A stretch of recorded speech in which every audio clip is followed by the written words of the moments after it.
Oke, Assalamualaikum warahmatullahi wabarakatuh. My name is Muhammad Danis Wijaya.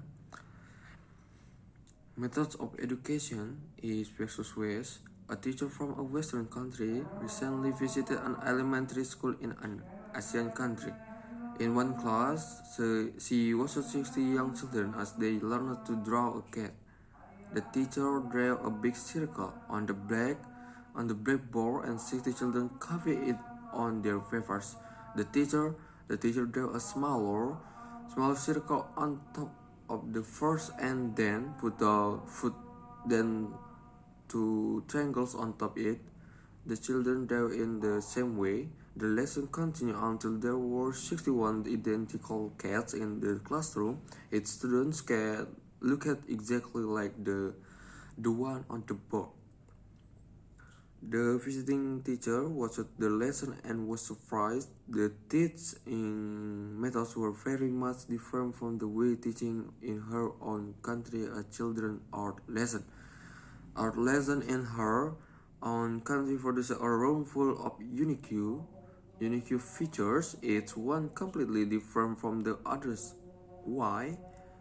What caused this difference in educational methods? In a classroom in any country, the instructor teaches more than art or history or language. He or she also teaches culture, the idea and beliefs of that society. Its educational system in a mirror that reflects the culture of the society. In a society such as the United States or Canada, which has many national, religious, and cultural differences, people value individualism, the difference between people. Teachers place a lot of importance on the quality that make its students special. The educational system in these countries show these values. Students do not memorize information. Instead, they work individually and find answers themselves. And then there is often discussion in the classroom. At my early age, students learn to form their own ideas and opinions. And then in most Asian societies, by contrast, the people have the same language, history, and culture. Perhaps for this reason, the educational system in much of the origin reflects societies' belief in group goals and purpose rather than individualism. Children in China, Japan, and Korea all work together and help each other an assignment. In the classroom, the teaching methods are often very formal. The teacher lectures and the student listen. There is not much discussion. Instead, the student recite rules or information that they have memorized.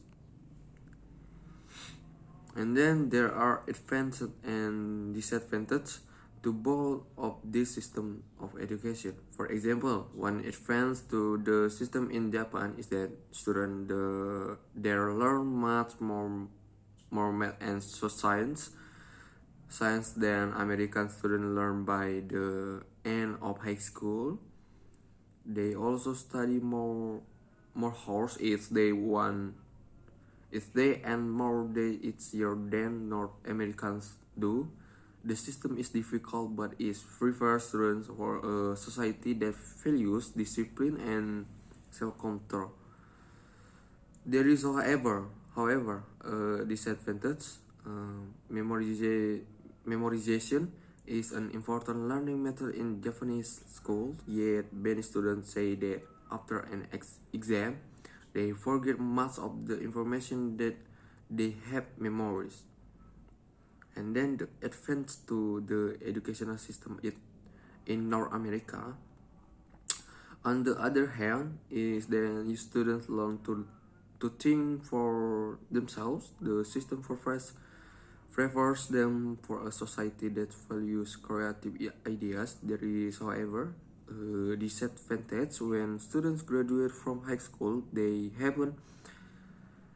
They haven't memorized as many basic rules and fakes a student in other countries have. Okay, I think enough. Wabillahi taufiq walhidayah. Wassalamualaikum warahmatullahi wabarakatuh.